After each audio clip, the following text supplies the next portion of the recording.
ماشاء اللہ لا حول ولا قوة الا باللہ العلی العظیم اعوذ باللہ السمیع العلیم من الشیطان الرجیم بسم اللہ الرحمن الرحیم الحمدللہ الذی ہدانا لہذا وما کننا لنہتدی لولا ان ہدانا اللہ لقد جاءت رسل ربنا بالحق الصلاة والسلام والتحیۃ والاکرام علی النبی المکی المدنی القرشی الحاشمی الابتہی مولانا و مولا الثقلین جد الحسنین ابی القاسم محمد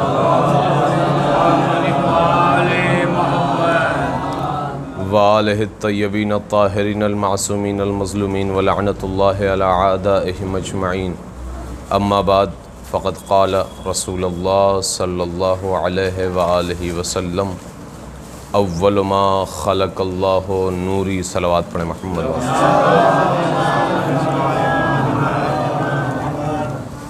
عزیزان محترم، بزرگان دین و ملت، حاضرین گرامی قدر، عزاداران مظلوم کربلا، ہم خاک پائے زینب دلگیر چند لمحوں کے لیے آپ کے سامنے ہیں، آپ سے روبرو ہیں۔ الحمدللہ ماہ محرم کی مجلسیں مسلسل چل رہی ہیں۔ پروردگار کا شکر ہے کہ ابھی تک کوئی ایسی خبر نہیں آئی کہ جو مجلسوں کو روک سکے یا کہیں کوئی اختلاف ہو۔ پروردگار ہمارے یہ کم از کم عاشور تک تو بالکل کوئی رکاوٹ، کوئی پریشانی لاحق نہ ہو مجلسوں میں، اور بلکہ عاشور تک کیا، جب تک مجلسیں چلتی رہیں، بلکہ 8 ربیع الاول تک انشاءاللہ پروردگار سے دعا ہے کہ جس طریقے سے عزادار چاہتے ہیں اسی انداز سے مجلسیں ہوتی رہیں، اور بلکہ جو ابھی مجلسیں ہو رہی ہیں تعداد کم ہے، لوگ ڈر رہے ہیں، لوگ خوفزدہ ہیں۔ ظاہر سی بات ہے، ہر اعتبار سے خوفزدہ ہونے کی ضرورت بھی ہے، اس لیے کہ وبا بھی ہے اور پرساشن کا خطرہ بھی ہے، لہٰذا ذرا سا احتیاط لازمی ہے۔ اس کے باوجود ہماری ذمہ داری جو ہے اس کو نبھانا سب سے اولین فریضہ ہے، اس لیے کہ یہ ساری کی ساری باتیں ایک طرف اور مجلس حسین ایک طرف۔ یہ اور بات ہے تمہاری طرف سے اگر اجازت نہیں ہے تو ہم کم مقدار میں آ کر مجلس حسین بپا کریں گے، لیکن کریں گے، اس لیے کہ مجلس نہیں رکے گی تو نہیں رکے گی۔ کائنات کا بڑے سے بڑا بادشاہ آیا اور مجلسوں کو روکنے کی کوشش کی، وہ مٹ گیا، مجلسیں جاری ہیں۔ کائنات کے بڑے سے بڑے حکومت والے آئے اور مجلسوں کو مٹانا چاہے، حکومتیں تباہ و برباد ہو گئیں، لیکن مجلسیں باقی ہیں۔ کائنات کے بڑے سے بڑے عہدیداران آئے اور چاہے کہ مجلسیں ختم ہو جائیں، لیکن وہ سب زمیں بوس ہو گئے، لیکن مجلسیں آج بھی جاری و ساری ہیں۔ آپ کائنات میں دیکھیں کہ جتنے لوگوں کے پاس بڑی سے بڑی طاقتیں تھیں، وہ چاہے ابتدا کی طاقتیں لے لیجئے کہ جنہوں نے کربلا کو مسمار کرنے کی کوشش کی، چاہے اس کے بعد کی مثال ہمارے سامنے کی لے لیجئے کہ جیسے صدام تھا، اس لیے کہ ہمارے دور کا تو یہی صدام تھا نا۔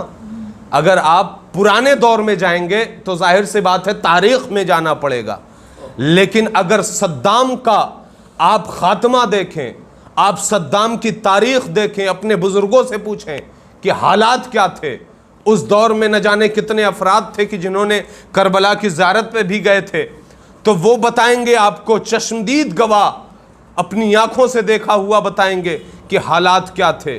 اس کا کہنا کیا تھا؟ اس کا کہنا یہی تھا کہ مجلسیں بند ہو جائیں، 40 کا موقع بند ہو جائے، عاشور کا ماحول ختم ہو جائے، عزادار آنے ختم ہو جائیں، زیارت کرنا بند ہو جائے، یہاں پر سینہ زنی بند ہو جائے، جو زیارتوں کو کتابوں میں دیکھ کر پڑھا جاتا ہے وہ بند ہو جائے، اگر آتے بھی ہیں تو آئیں، دیکھیں، چلے جائیں۔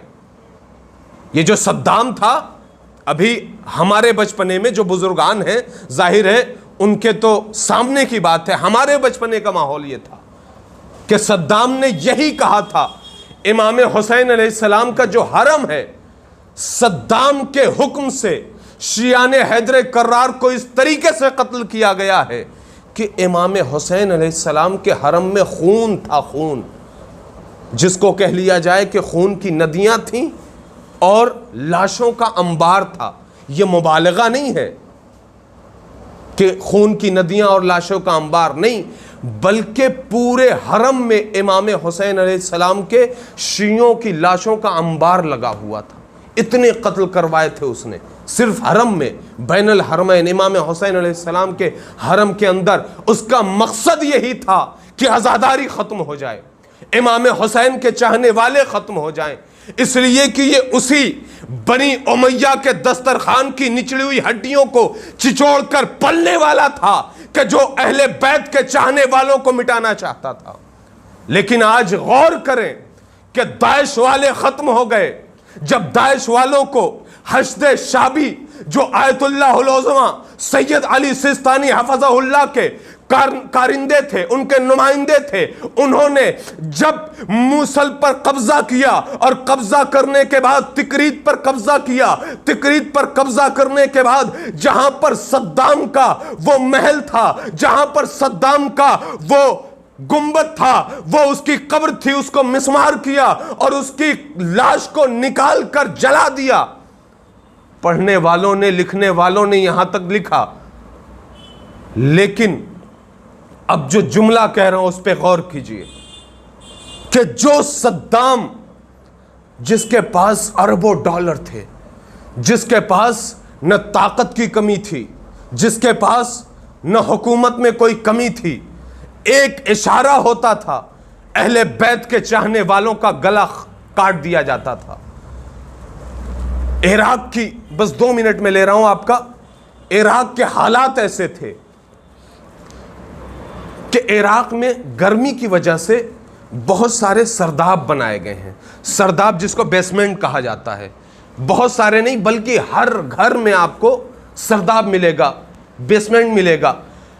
صدام نے اہل بیت کے چاہنے والوں پہ ایسا ظلم کیا ہے کہ اس بیسمنٹ میں کم از کم 100 لوگوں کو ڈالا اور ڈالنے کے بعد باہر سے بند کر دیا۔ اور ظاہر سی بات ہے ایک انسان کتنے دن بھوک و پیاس برداشت کر سکتا ہے؟ بس وہیں وہ سرداب میں مر گئے، اور ایسے 1-2 نہیں بلکہ سینکڑوں سردابوں میں مولا کائنات کے چاہنے والوں کو ڈالتا رہا، موت کے گھاٹ اتارتا رہا۔ وہاں پر جو افراد ہیں ان سے جب تذکرہ کیا جاتا ہے تو کہتے ہیں کہ ہمارے سامنے صدام کے ظلم کی بات نہ کیا کرو۔ کیوں؟ کہا کیوں؟ یہ ہماری اپنی پوچھی ہوئی بات ہے۔ کہا کیوں؟ کہا اس لیے کہ ہمارے آباء و اجداد کو اس نے اس طریقے سے کاٹا ہے، اس طریقے سے ظلم کیا ہے کہ ہم نہ بیان کر سکتے ہیں نہ اس کو یاد کر سکتے ہیں۔ کہا کیسے؟ کہا مشین میں پورا کا پورا جسم ڈالا اور دوسری طرف سے قیمہ نکل رہا تھا۔ آپ تصور کر سکیں گے؟ یہ اہل بیت کے چاہنے والے تھے جو عزاداری کرنا چاہتے تھے۔ یہ سنی ہوئی بات نہیں ہے بلکہ جس گھرانے کے بزرگوں کے ساتھ ہوا ہے ان سے ہمارا مسلسل رابطہ تھا، ان کے گھروں پہ آنا جانا تھا، ان کی تصویریں گھروں میں لگی ہوئی ہیں، ان کے ساتھ ایسا ہوا تھا، ان کے ساتھ ایسا ہوا تھا۔ لیکن وہ اتنا قوت رکھنے والا بادشاہ بھی جو چاہتا تھا کہ اہل بیت کے یہ تمام گنبد کو مسمار کر دیں، تمام روضوں کو تہوبالا کر دیں، بلکہ کیا بھی تھوڑا بہت، اپنی کوششوں میں ذرا سا کامیاب ہوا۔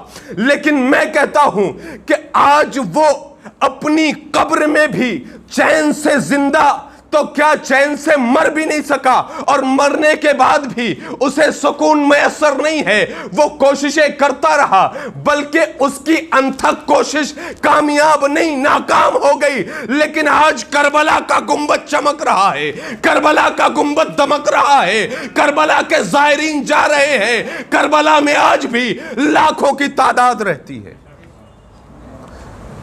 تو آج یہ پیغام ہے پوری کائنات کی حکومتوں سے کہ تم عزاداری بند نہیں کر سکتے، تم عزاداروں کو ختم نہیں کر سکتے۔ اگر تمہیں یہ خدشہ ہے، اگر یہ تم سوچتے ہو، اگر تمہاری یہ خام خیالی ہے تو پچھلی تاریخیں پڑھو۔ جو بھی عزاداری سے ٹکرایا ہے چور چور ہوا ہے، جو بھی عزاداروں کے سامنے کھڑا ہوا ہے وہ زمیں بوس ہوا ہے۔ عزیزان محترم، عزادار کا اتنا مرتبہ ہے کہ زہرا کی دعا ہے کہ وہ نہ کبھی ختم ہو سکتے ہیں نہ کبھی برباد ہو سکتے ہیں، اور قتل ہونا تو ہمارے ائمہ کی میراث رہی ہے، شہادت تو ہمارے ائمہ کی میراث ہے، لہٰذا ہم بھی شہادت سے نہ ڈرتے ہیں نہ خوف کھاتے ہیں، اس لیے کہ شہادت اتنی عظیم چیز ہے، اتنی عظیم نعمت ہے کہ جس نعمت کے بعد خود اہل بیت نے کہا کہ اگر کوئی سب سے بڑا مرتبہ ہے تو وہ مرتبہ ہے شہادت کا، اسی لیے ہر موت کے لیے دعا کرنے کے لیے منع کیا گیا ہے، لیکن اہل بیت نے کہا کہ تم دعا کرو کہ مجھے شہادت کی موت نصیب ہو۔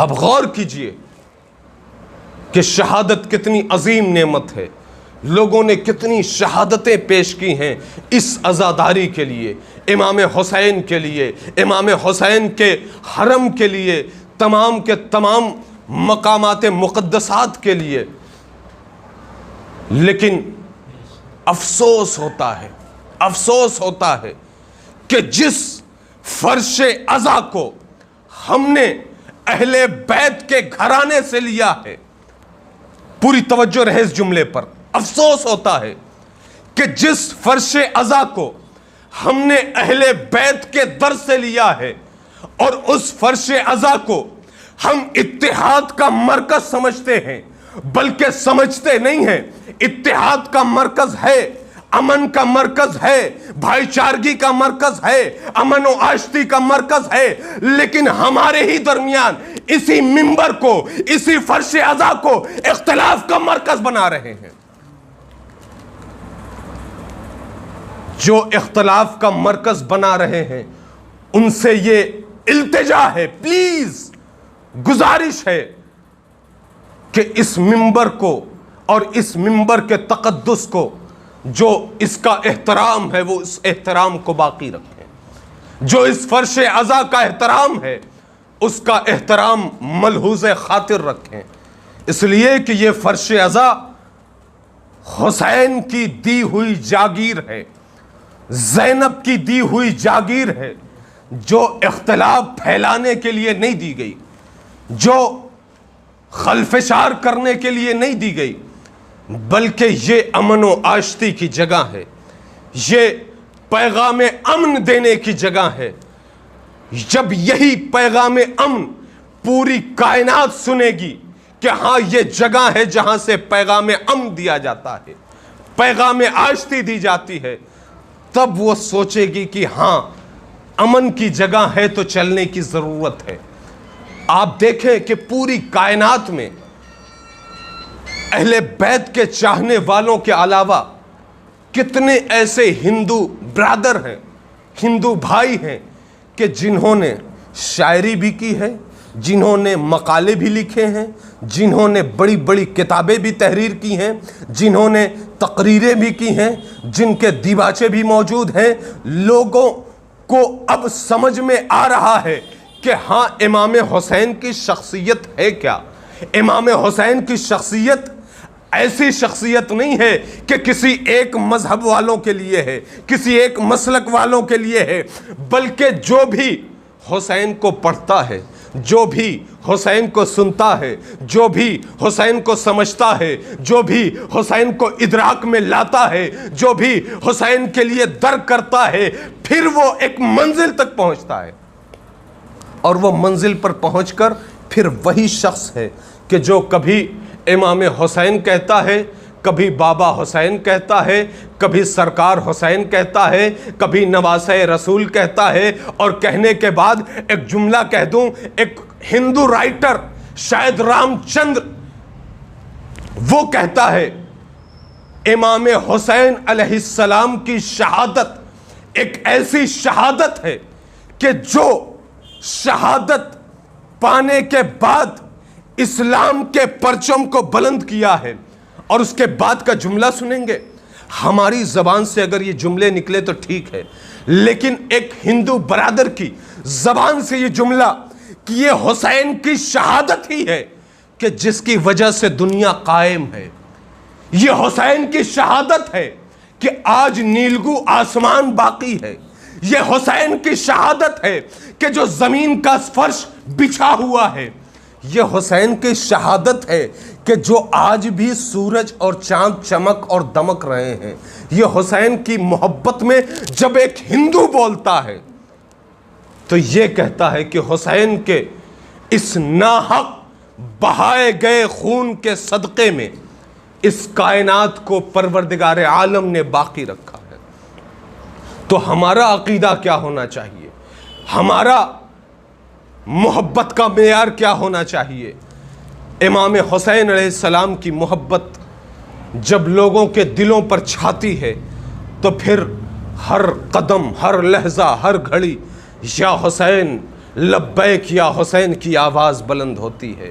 عزیزان محترم، وہ حسین کے جو رسول کی زبان کو چوس کر، رسول کی زبان کو چوس کر رسول کے علم کو اپنے کلیجے میں انڈیلا ہے، وہ حسین ہمیں بڑی آسانی سے میسر نہیں ہوا، بلکہ اس حسین کی پرورش فاطمہ نے کی ہے، اس حسین کی پرورش جناب زینب سلام اللہ علیہا نے کی ہے، اور وہ حسین آج بھی مرکز اتحاد ہے، آج بھی مرکز اتحاد ہے۔ دنیا کے پاس کوئی ایسا مرکز نہیں ہے، دنیا کے پاس کوئی ایسا بولتا ہوا کردار نہیں ہے جو ہمارے پاس ہے، دنیا کے پاس کوئی ایسا بولتا ہوا قرآن نہیں ہے جو ہمارے پاس ہے، دنیا کے پاس کوئی ایسا بولتا ہوا رہنما نہیں ہے جو ہمارے پاس ہے۔ عزیزان محترم، یہی وجہ ہے کہ آج دنیا مسخر ہو رہی ہے حسین کی طرف، دنیا پلٹ رہی ہے حسین کی طرف۔ آپ یورپ، امریکہ، پوری دنیا میں آپ دیکھ لیں کہ جتنے بھی کرسچن ہوں، وہ چاہے یہودی ہوں، نصرانی ہوں، وہ سب کے سب آپ ورلڈ لیول پر جب دیکھیں گے نیوز تو سمجھ میں آئے گا کہ حسین کی طرف کس طریقے سے لوگ بڑھتے ہوئے جا رہے ہیں۔ کوئی سبیل لگا رہا ہے، غیر مذہب کی بات کر رہا ہوں، کوئی سبیل لگا رہا ہے، کوئی تبرک بانٹ رہا ہے، کوئی ان کے حسین کے چاہنے والوں کے لیے آسانیاں فراہم کر رہا ہے۔ کیوں؟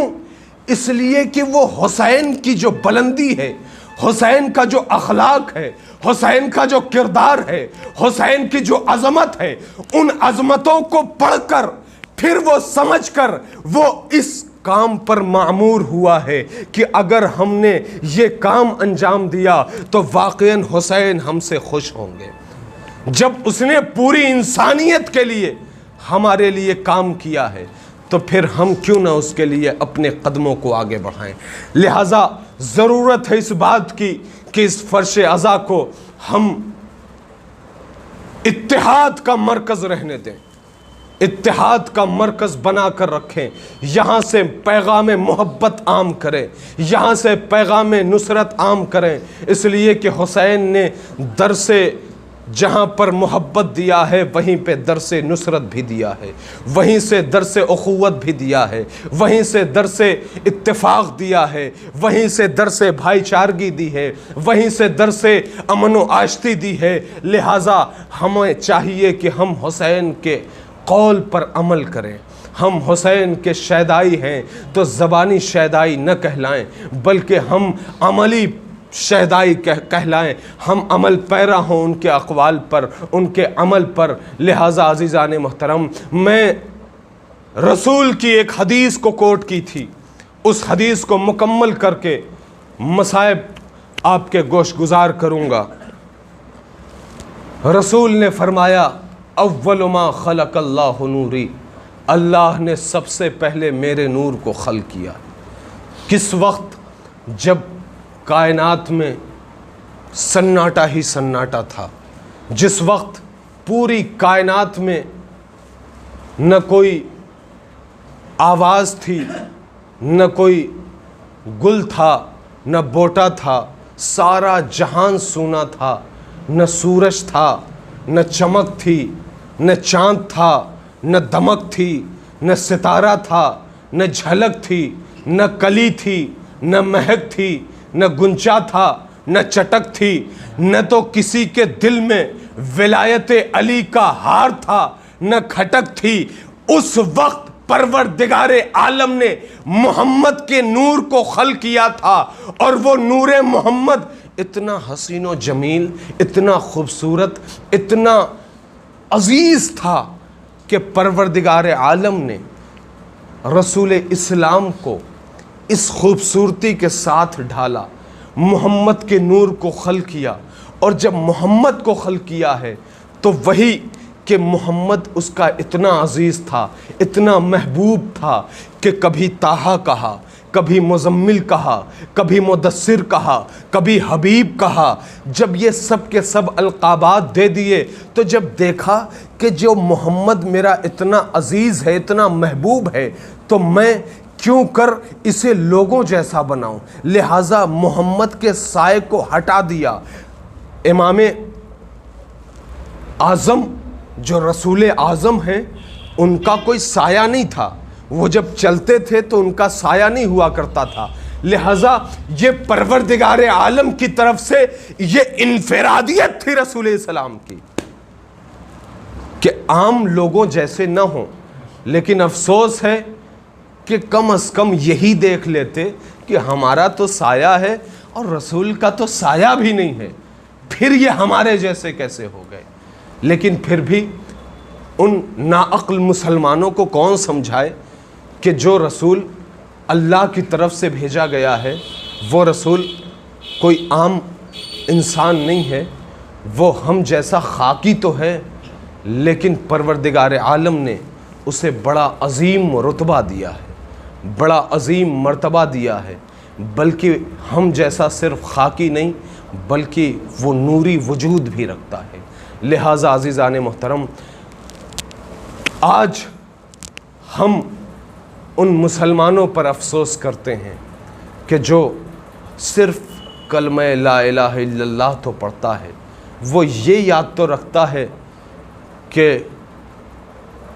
پہلی خلقت رسول کی ہے، سب سے عظیم خلقت رسول کی ہے، لیکن یہ بھول جاتا ہے کہ اس نے کس دین کے لیے اور کس مذہب کے لیے اپنے پورے وجود کو اذیتوں میں ڈالا ہے، اپنے پورے خاندان کو اذیتوں میں ڈالا ہے، کس خدا کے دین کو، کس خدا کی نعمت کو بچانے کے لیے، علی کی ولایت کو بچانے کے لیے اپنے پورے کنبے کو کربلا کے میدان میں پہنچا دیا۔ یہ وعدہ طفلی جو حسین نبھا رہے ہیں، یہ وہی وعدہ ہے جو رسول نے خدا سے کیا تھا اور جو حسین نے رسول سے کیا تھا۔ یہ وہی وعدہ ہے کہ جس وعدے کو نبھانے کے لیے حسین کربلا میں آ گئے، اور کربلا میں آنے کے بعد ایک ایک کو بتا رہے ہیں کہ ہم یہاں درہم و دینار کے لیے نہیں آئے ہیں، ہم یہاں پر جنگ کے بعد جو مال غنیمت ہوتا ہے اس کو لینے کے لیے نہیں آئے ہیں، بلکہ ہم یہاں پر شہادت کے لیے آئے، بلکہ ہم یہاں پر قتل ہونے کے لیے آئے ہیں۔ امام حسین کو ہر لمحے کا علم تھا کہ ہماری شہادت بھی ہوگی، لاشیں بھی پامال ہوں گے، خیمے بھی جلائے جائیں گے، بیویوں کو بھی لوٹا جائے گا، ان کے سروں سے ردائیں اتاری جائیں گی، انہیں دیار بدیار پھرائے جائے گا، ان کے ہاتھوں میں ہتھکڑیاں لگائی جائیں گی۔ لیکن حسین کے سامنے یہ تمام کے تمام مناظر موجود ہونے کے باوجود بھی سب سے عظیم تھا حسین کے لیے اس خدا کے دین کو بچانا، رسول کے قرآن کو بچانا، اس شریعت کو بچانا۔ لہٰذا حسین نے سب قبول کیا۔ نانا علی اکبر کا کلیجہ میں دوں گا، نانا عباس کا بازو میں پیش کروں گا، نانا علی اصغر کے ننھے سے گلے کو چھدنے پہ میں راضی رہوں گا، نانا بیبیوں کے سروں سے ردائیں اتاری جائیں گی، یہ برداشت تو نہیں ہے لیکن میں برداشت کروں گا، نانا یہ ہماری میراث تو نہیں ہے لیکن میں برداشت کروں گا. نانا ہمارے چھوٹے چھوٹے بچوں کو تماچے مارے جائیں گے, چھوٹے بچوں پہ اذیتیں ہوں, یہ کوئی برداشت نہیں کرتا, لیکن نانا میں برداشت کرنے کے لیے تیار ہوں. نانا میری بیویوں کے ہاتھوں کو پسے پشت باندھ دیا جائے گا, نانا یہ کون برداشت کرے گا؟ کوئی ہو اور وہ دیکھ رہا ہو اور وہ برداشت کر لے, ناممکن ہے, لیکن نانا میں پھر بھی آپ کے دین کے لیے یہ برداشت کروں گا. لیکن ہاں حسین کی بلندی, حسین کا معیار, میں ایک جملہ یہاں پر رک کر کہہ دوں کہ تمام ائمہ کی, ہمارے پاس 12 ائمہ ہیں, ان 12 اماموں کی عظمتیں ایک طرف, امام حسین کی عظمت ایک طرف. یہ عظمت کیوں ایک ہے؟ یہ عظمت اس لیے ایک ہے کہ تمام کے تمام مولا کائنات کے بیٹے ہیں, وہ تمام کی تمام عظمتیں ایک طرف ہیں, لیکن جو امام حسین کی عظمت بلند ہے, وہ عظمت کیوں بلند ہے؟ جملہ سنو گے. وہ عظمت اس لیے بلند ہے کہ پروردگار عالم نے جو امام حسین علیہ السلام کا امتحان لیا ہے, جو سب سے عظیم امتحان لیا تھا, اس میں حسین کامیاب ہو رہے ہیں. حسین نے سب سے بڑا امتحان دے کر کامیابی کی منزل طے کیا. لہٰذا عزیزان محترم, حسین سب سے عظیم منزل پر کامیاب ہیں, حسین سب سے عظیم منزل پر فائز ہیں.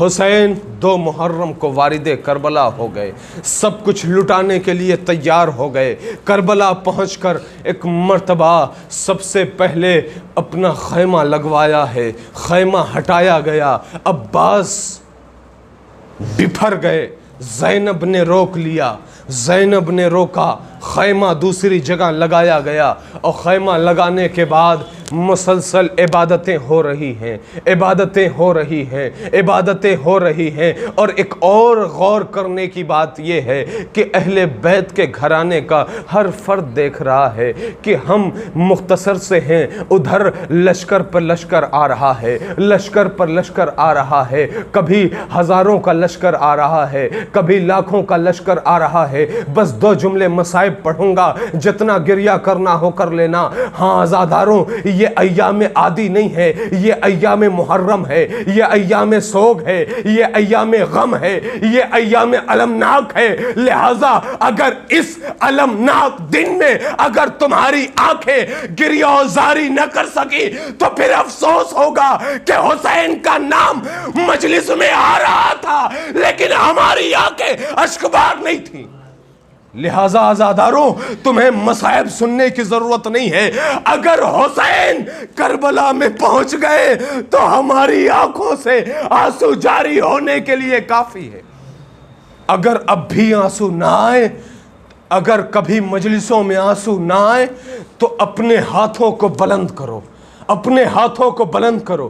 کہتے ہیں نا امام الناس کہ علماء کہتے ہیں جب لوگ روتے نہیں تو رلانے کے لیے جملے کہتے ہیں. عزاداروں ایسے جملے نہیں کہتے, جملے اس لیے کہتے ہیں کہ امام نے کہا کہ جب مجلس میں آؤ یا تو رو یا تو رونے جیسی صورت بناؤ. یہ امام کا قول ہے, اور جب ایسی صورت ہوگی تو اہل بیت ایسے چہروں پر جنت واجب کرتے ہیں. جزاک اللہ, جزاک اللہ. ہاں عزادارو, حسین کے اوپر اگر گریہ نہ آئے تو ایک مرتبہ اپنے ہاتھوں کو بلند کرو, اور بلند کرنے کے بعد یہ بہت عظیم نعمت ہے گریہ, اسے بڑے معمولی لفظوں میں نہ لیجئے گا. بڑا عظیم غم ہے, غم امام حسین, جس کے لیے بڑی قربانیاں دی گئی ہیں. ایک مرتبہ اپنے ہاتھوں کو بلند کرو, اور بلند کرنے کے بعد کہو بارے الہا, پروردگارا, آخر ہم سے ایسی کون سی خطا ہوئی جس کی وجہ سے ہمارا دل اتنا سیاہ ہو گیا کہ ہماری آنکھوں سے غم حسین میں آنسو جاری نہیں ہوتے.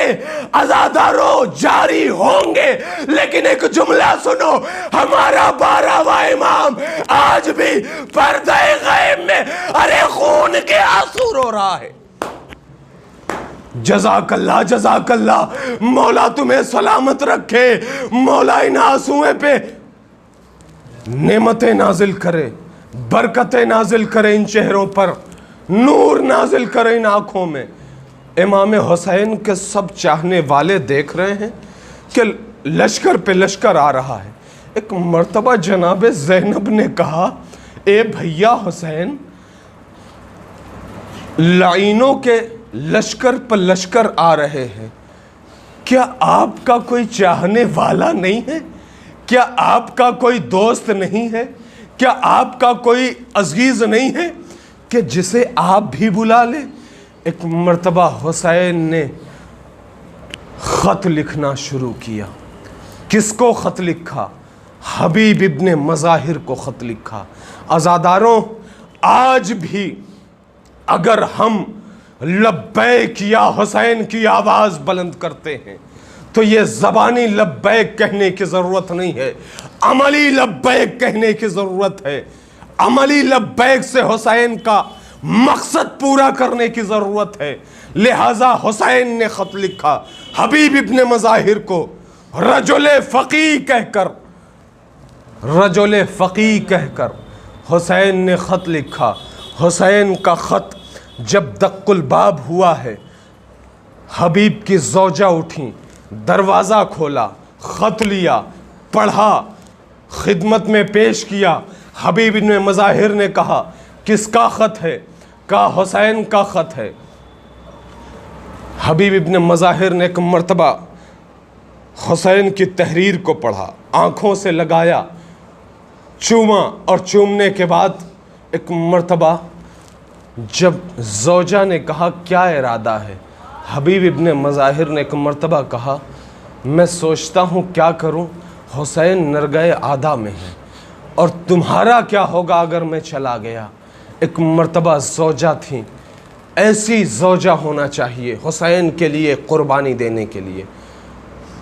ایک مرتبہ کہا، اے حبیب، تم میری فکر نہ کرو، بلکہ جاؤ حسین کی مدد کرو، اور اگر تم نہیں جانا چاہتے تو میں جاتی ہوں حسین کی مدد کے لیے۔ جناب حبیب ہیں، اپنے گھر سے نکلے، گھوڑے کو تیار کروایا، گھوڑے پر بیٹھے، کربلا کی طرف چلے۔ اب جیسے ہی کربلا میں پہنچے، ایک مرتبہ کربلا میں پہنچنا تھا کہ کربلا میں پہنچنے کے بعد امام حسین علیہ السلام کو جب یہ اندازہ ہوا کہ میرا بچپن کا دوست حبیب آ رہا ہے، حبیب آ رہا ہے، پیغام پہنچا دیا خیمے میں کہ میرا دوست حبیب آ رہا ہے۔ ارے جیسے ہی حبیب قریب پہنچے، ادھر سے حسین نے عباس کو کہا، اے میرے بھائی جا کر استقبال کرو، اے میرے بیٹے علی اکبر جا کر استقبال کرو۔ دونوں ہستیوں نے جا کر حبیب کا استقبال کیا، حسین کی خدمت میں آئے، اور آنے کے بعد ایک مرتبہ ادھر سے جناب زینب نے کہا، حبیب کو میرا سلام کہلوا دو۔ فضہ نے جیسے ہی قریب آ کر حبیب سے کہا، ارے سیدانیہ سلام کہہ رہی ہے۔ ایک مرتبہ حبیب نے سر و سینہ پیٹا، کہے مولا، ارے ایسا وقت آ گیا، شہزادیاں ہم جیسوں کو سلام کہلا رہی ہے۔ حبیب نے ایک مرتبہ حسین سے کہا، مولا ہمیں نہیں پتا تھا ایسا موقع اور ایسے حالات ہیں، ہمیں اجازت دیجئے، ہم شہادت نوش کرنے کے لیے آگے بڑھیں گے۔ ایک مرتبہ حسین نے اجازت دینے سے پہلے حبیب سے کہا، اے حبیب ابھی وقت بہت ہے، ذرا سا تھم جاؤ، ذرا سا رک جاؤ۔ ایک مرتبہ جب حبیب کا وقت آیا، اور حبیب نے ایک مرتبہ، جناب حبیب ابن مظاہر کو جانتے ہیں کتنے ضعیف العمر تھے، کتنی زیادہ ایج تھی، اس کے باوجود تاریخ کہتی ہے کہ جب جنگ کے لیے جناب حبیب ابن مظاہر گئے ہیں تو ایک مرتبہ تمام کے تمام فوجیں اشقیاء اپنے میں ٹکرا رہی تھیں کہ آخر یہ کون ہے کہ جو اتنا عظیم الشان انداز میں جنگ کر رہا ہے۔ کسی نے کہا ارے کوفے کا حبیب ابن مظاہر ہے۔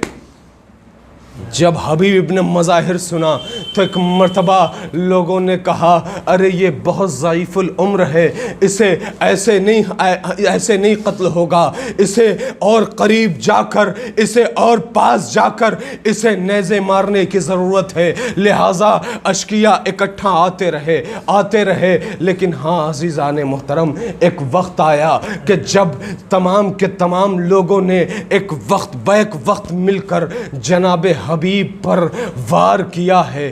جناب حبیب نے ایک مرتبہ لبیک یا حسین کا نعرہ بلند کیا، اور بلند کرنے کے بعد زین سے زمین پر آ گئے، اور امام حسین ہیں جو گھٹنیوں کے بل چلتے ہوئے اپنے دوست کے پاس پہنچے، اس لیے کہ بڑی محبت تھی جناب حبیب سے۔